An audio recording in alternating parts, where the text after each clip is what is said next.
Okay, so this video here with modeling mathematics or reading more of a real world situation and creating an expression from it, I'm gonna go a little bit different. So everybody's gonna get a copy of this to glue in, and then you're just gonna follow along with me as I solve it. I don't really want you guys having to write out all of these like story problems. It's a lot of writing. So I figured we'll go about a little bit differently this time. And we're just gonna work together and solve them together, or you're gonna follow along as I solve them. Okay, so with your sheet that you have glued in, it says model how to change each real world scenario to an expression using variables and numbers. You're gonna underline the text to show the keywords before writing the expression, which is smart to do in any situation. That way you fully understand and interpret the situation before you write the expression. Okay, so it says Marcus has $4, has $4 more than Yassine. If Y is the amount of money Yassine has, write an expression to show how much money Marcus has. So let's look at some keywords we have. The biggest keywords, which I almost read wrong, is the fact that Marcus has $4 more than Yassine, okay? So this is important to know because then that means that somehow Marcus has more money. We don't know how much Marcus has, we don't know how much Yassine has, but we do know that Marcus has $4 more than Yassine. So, but I mean, sometimes, you know, we like to kind of, you know, put some money or some amounts to it. So what if I said, what if, okay, so just to kind of try one out, what if we said Yassine has $7? Like, let's just throw a number out there just to see if we can make sense of this. If Yassine had $7, then how much would Marcus have? Well, Marcus has $4 more. So you would take the 7, right? Add 4, which means you would get 11, which means Marcus has $11. So you have to write this statement. You have to interpret it. So you do your math, then you have to say, okay, Marcus has $11.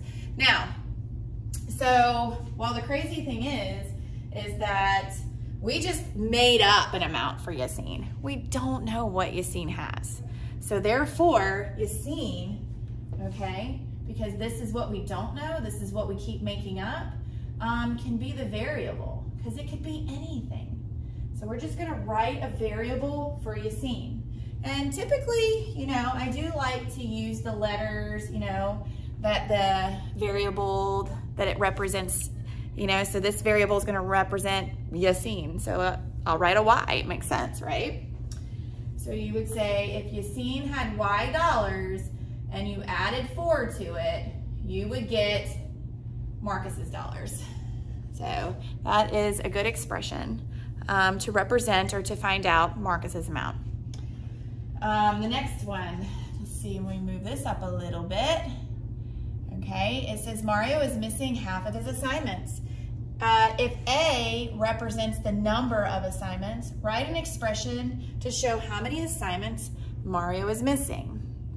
So keywords here. The biggest keyword is Marcus is missing half. He's missing half. And what does half mean? Okay, what does half mean? Well, we have done a lot of talk about the fact that half means divide by 2. So if you cut anything in half, you divide it by 2. So half means to divide by 2, okay? And so let's just throw a number out there, okay? Let's just say Mario is missing half of his assignments. What if we say, what if Mario had 10 assignments? So if Mario, what if Mario has, this should be trivia question. What if Mario has had 10 assignments? How much is he missing? Okay. Well, we would say, well, he had 10 assignments, but he's missing half, so we divide it by 2, and we'd say 5, and that Mario is missing 5 assignments. But the crazy thing is, what don't we know? We don't know how many assignments he has. We just threw out a number out there so we could try to make sense of it, but we don't know. But they kind of gave us the variable. It says if A represents the number of assignments, which makes sense because the word assignments starts with A, so that's probably the one I would have used. So no matter how many number of assignments he had, he's missing half. So A is the variable, A is the unknown. A is the thing, it could be anything. So we would say, well, however many assignments he has, he is missing half of them, okay? So that is equal to, so that is how you would find the number of assignments. Now there is a couple of ways that you could write a division problem. So you could write it with the division symbol, or you could write it as A over 2. So you need to get familiar with the fact that a division problem can be written as a fraction.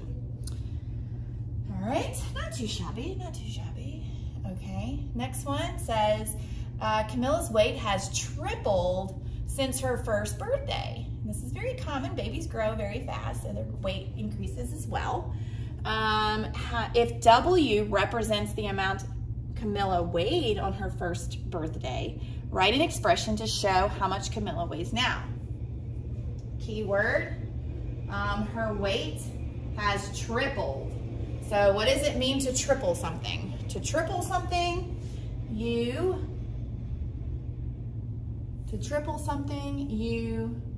means to, okay, multiply by 3. Okay, so whenever you triple something, you multiply by 3. Whenever you double something, you multiply by 2. Whenever you quadruple something, you multiply it by 4. So these are some interesting, fun words that we use in math. And we know that, so whatever she weighed, we can triple it. So let's just throw a question out there. What if she weighed 20 pounds on her first birthday? So what if? Wow, if we threw a number out there for what she weighed, oh my goodness, I forgot a D here. If we threw a number out there, I mean, it could be anything. We're not sure, okay? I mean, I don't know. I think babies weigh around 20 pounds on their first birthday, somewhere around there. I don't know. Maybe that's a healthy weight. I mean, I have no idea. I can't remember. I think one of mine did, if I remember correctly. Either way, not important. Okay, so if she weighed 20 pounds, okay, so that means that's what she weighed, and she tripled her weight by her second birthday. So how much did she, well, we don't know. We just know that she has tripled since her first birthday. We have no idea how much time has passed. So that means that she weighs 60 pounds, okay?